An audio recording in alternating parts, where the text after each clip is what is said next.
እስራኤል የትራምፕን 15 ነጥብ የጋዛ እቅድ ውድቅ አደረገች። የእስራኤል ጠቅላይ ሚኒስትር ቢንያሚን ኔታንያሁ እስራኤል የአሜሪካው ፕሬዝዳንት ዶናልድ ትራምፕ ያቀረቡት የ15 ነጥብ የሰላም ቦርድ የጋዛ እቅድ እንደማትቀበል አስታወቁ።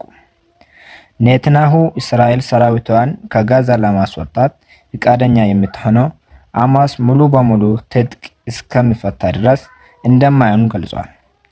እስራኤልም የራሷን ወታደሮችና ዜጎች እንደሚያሰጋ የምታምነውን ማንኛውም ስጋት ለመከላከል እንደማትቀጥል አስታውቃለች።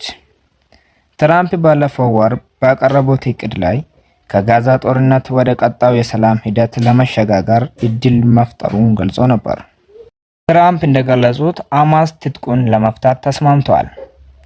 ሆኖም የእስራኤል አቋም ከእቅዱ ጋር በከፊል የሚጋጭ ሲሆን የሐማስ ትጥቅ መፍታት ሙሉ በሙሉ እስከሚረጋገጥ ድረስ የእስራኤል ጦር ሰራዊት መፈግፈግ እንደማይኖር ኔታንያሁ አስገንዝበዋል።